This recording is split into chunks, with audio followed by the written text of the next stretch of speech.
যার যার প্রয়োজন এখনই অর্ডার করতে পারেন, শেষ হয়ে গেলে আমি কিন্তু ভাই আর দিতে পারবো না। হ্যালো এভরিওয়ান, আসসালামু আলাইকুম। কেমন আছেন আপনারা সবাই? আলহামদুলিল্লাহ, আমি তো অনেক ভালো আছি। আশা করি আপনারা সবাই ভালো আছেন। আজকের ভিডিওর বিষয়বস্তুটি নিশ্চয়ই আপনারা বুঝে গেছেন যে শেষ হওয়ার আগে, ফুরিয়ে যাওয়ার আগে আপনারা অর্ডার করতে পারেন। আর সেটা কি, আমার ঘরের যে বাঁশলাউটি আপনারা দেখেছিলেন, সেই বাঁশলাউয়ের বীজ অলরেডি না চাইতেও আমাকে রেডি করতে হলো। কেন, চলেন আপনাদের সাথে একটু ছোট্ট করে ডিটেলসে আলাপ করে দিচ্ছি। আর এই বীজগুলো এবছর এই 2024-এর লাউ থেকে বানানো হচ্ছে। অলরেডি যারা আমার চ্যানেলে রেগুলার ভিডিও দেখেন তারা সবাই জানেন 2024-এ আমি কোন কোন ধরনের লাউয়ের বীজ করতে যাচ্ছি, যার ভিতরে এই যে দেখতে পাচ্ছেন হরেক রকম লাউ রয়েছে। এগুলি সব আমাদের দেশীয় লাউ। আর এই যে জায়গাটি, এখানে ছিল আমার 40 ইঞ্চি লম্বা বাঁশ লাউটি। তো সেই লাউটিকে আমার আমেনা বুড়ি যা করেছে, এই যে দেখতে পাচ্ছেন লাউয়ের গায়ে সে হচ্ছে স্ক্রু ড্রাইভার দিয়ে খুঁচিয়ে খুঁচিয়ে তারপর হচ্ছে এখানে সে ব্যান্ডেজ করেছে, যার কারণে আমার বাঁশ লাউটি একটি সাইড থেকে পচন ধরা শুরু হয়ে গিয়েছিল। পচন বলতে আমি বোঝাচ্ছি যে ফাঙ্গাল ধরা শুরু হয়েছিল, কারণ এই জায়গাটি যদি আপনি খুঁচিয়ে রেখে দেন তারপরে কিন্তু এখান থেকে কষ বের হবে, তারপরে জায়গাটি ধীরে ধীরে ইয়েলোশ না ব্রাউন হয়ে অনেকটাই ফাঙ্গাল ধরা শুরু হবে। তো সেই পর্যায়ে আমি যে কাজটি করলাম, যেন আমার লাউয়ের বীজটি এত স্বাদের লাউ যেন নষ্ট না হয়ে যায়, কারণ আমি এবছর মাত্র একটি বাঁশ লাউ রেখেছি আর এত বেশি লোভী ছিলাম, বাকি 4টি আমি খেয়ে ফেলেছি। মোট আমার 5টি বাঁশ লাউ হয়েছিল, তো একটি থেকেই বীজ রেখেছি। তো যে কারণে একটি লাউই ছিল, একটি লাউয়ের বীজ আরও অনেক পর বের করতাম, যেহেতু আমেনা বুড়ি সাড়ে সর্বনাশ করেছে, তাই বীজগুলো বের করে আমি অলরেডি শুকাচ্ছি, শুকাতে দিয়েছি। এই জন্য আমি আপনাদের জন্য এই কুইক করে ভিডিওটি করলাম, যেহেতু একটি বাঁশ লাউয়ের বীজ, এটা হচ্ছে বাঁশ লাউয়ের বীজ। সো আপনাদের যাদের প্রয়োজন হবে আপনারা কুইক নিয়ে নিতে পারেন, অর্ডার করতে পারেন। শেষ হয়ে গেলে যখন আপনারা আমার কাছে অনুরোধ করবেন, গত বছর আমার কাছে এত অনুরোধ এসেছে এই 2024-এ, সো একদম মে মাস পর্যন্ত এত রিকোয়েস্ট পেয়েছি, আমার খুব খারাপ লেগেছিল। আমার কাছে অল্প কিছু ছিল, বাঁশ লাউয়ের বীজ প্লাস বাঁশ লাউয়ের চারা আমি আপনাদের সব দিয়েছি। তো এই জন্যই চিন্তা করলাম, যেহেতু বীজ বানানো শুরু করেছি, আপনাদের যদি প্রয়োজন হয় নিতে পারেন, প্লাস অর্ডার করতে পারেন। ভাবলাম যে ঘরে যেহেতু অন্যান্য বীজ রেডি হচ্ছে, নাগামরিচ থেকে শুরু করে সব ধরনের বীজ রেডি হচ্ছে, সো ইটস ওকে, আমি লাউয়ের বীজটিও শুকিয়ে ফেলি, এতে করে আমারও একটি কাজ কমে গেল। কারণ বাকি আরও অন্যান্য যে লাউগুলো আছে সেগুলোর বীজও কিন্তু আমাকে রেডি করতে হবে বাই দ্য টাইম এন্ড নভেম্বরের ভিতরে। তো এই যে দেখেন, এটা হচ্ছে বাঁশ লাউয়ের বীজ, একদম পোক্ত। এটা বোঝার কিন্তু অনেক অনেক অনেক উপায় আছে। একদম সাদা যেই ধরনের বীজগুলো সেগুলো কিন্তু পোক্ত হয় না, আর সেগুলোর ভিতরে কোনো আঁশও থাকে না।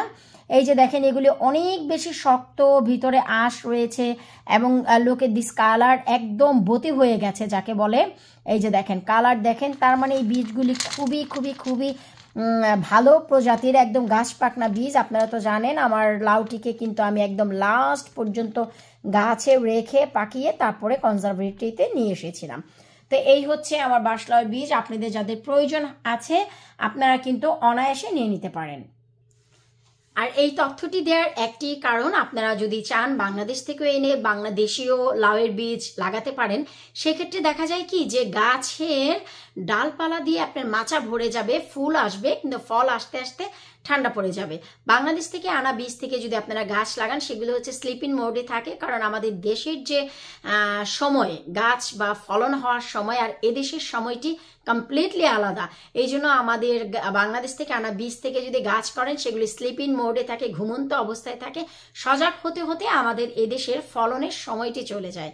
তাই আপনারা বেস্ট যদি ভালো ফলন পেতে চান, এদেশের বীজ কালেক্ট করবেন, যারা এদেশে গার্ডেনে ফলন করে। সেটা হতে পারে আপনার নিজ গার্ডেনের, আপনার বন্ধু বান্ধবের গার্ডেনের, আপনার কোনো আত্মীয় স্বজন করছে তাদের গার্ডেনের। চেষ্টা করবেন এদেশে যারা ফলনগুলো ফলাচ্ছে আমাদের দেশীয় শাকসবজি, সেই বীজ থেকে ফলন করতে। এতে করে আপনারা অনেক বেশি লাভবান হবেন। এতে যে আমার গার্ডেন থেকে আপনাদের বীজ কালেক্ট করতে হবে, নট এট অল।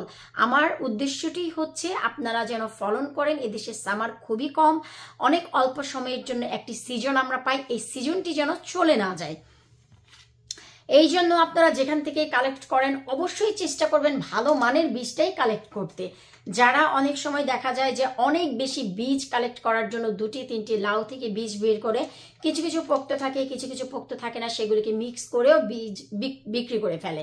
তো আমি সেটা বলবো যে আপনারা একটু বুঝে আপনাদের নিজস্ব বন্ধু বান্ধবের কাছ থেকে বীজগুলো কালেক্ট করবেন। এতে করে দেখা যাবে যে আপনারা বুঝতে পারবেন। অনেক সময় আপনাদের বুঝার আরও একটি জিনিস আমি একটু পয়েন্ট আউট করে দিচ্ছি। এই যে দেখেন বেগুনের বীজগুলো কিন্তু একদম ডার্ক ব্রাউন। এই বীজগুলো যদি দেখেন একটু সাদা সাদা টাইপ, তার মানে সেই বীজগুলো কিন্তু বতি হয়নি, সেখান থেকে ফলনও ভালো পাবেন না। একদম ডার্ক ব্রাউন যাকে বলে, একদম বাদামি বাদামি, তার মানে হচ্ছে এটা একদম গাছ পাকনা আপনার বেগুনের বীজ। সো এইভাবে আপনারা বুঝতে পারবেন যখন এই লাউয়ের বীজগুলো শুকাবে না, শুকানোর পর একদম এরকম কালো কালো ভাব হয়ে যাবে। তো এতে করে আপনারা বুঝতে পাবেন যে ভালো মানের বীজের জন্য আপনাদের কোথায় নক করতে হবে। আপনাদের পাশে যে বন্ধু বান্ধবরা গার্ডেনিং করেছে, আপনাদের নিজস্ব আত্মীয় স্বজন যারা এই দেশে থাকে গার্ডেনিং করেছে, আপনারা সেখান থেকে বীজ কালেক্ট করতে পারেন। আর যদি সেখানে ব্যর্থ হন, labonykitchen.co.uk তো আছেই, আপনারা আমার কাছ থেকে বীজগুলো কালেক্ট করতে পারেন। আমার নিজের বাগানের নিজের লাগানো বীজ, যা আপনারা অধিক ভালোবাসা দিয়েছেন আমার এই বাগানের ভিডিওগুলো দেখে। তাছাড়া সুসংবাদ হিসাবে তো আপনারা জানেনই, এবছরের মতন আগামী বছরও ইনশাল্লাহ লাইভ প্লান্ট আপনারা পেয়ে যাবেন। লাবণী কিচেন কুকিং অ্যান্ড গার্ডেনিংয়ের যে গার্ডেনটি রয়েছে, তো আপনারা অবশ্যই আমার ওয়েবসাইটেও নজর রাখবেন, labonykitchen.co.uk। সেখানে সময় মতন আপনারা কিন্তু লাইভ প্লান্টও পাবেন। লাউ, কুমড়া, সিম, করলা, শসা, টমেটো, বেগুন, মরিচ থেকে শুরু করে সব ধরনের দেশীয় গাছপালাও পাবেন এই বীজের সাথে সাথে। তো আশা রাখছি আজকের এই ভিডিওটি আপনাদের জন্য উপকারে আসবে। বিদায় নিচ্ছে আজকের মতো, পরবর্তী ভিডিও দেখার আমন্ত্রণ জানিয়ে আল্লাহ হাফিজ।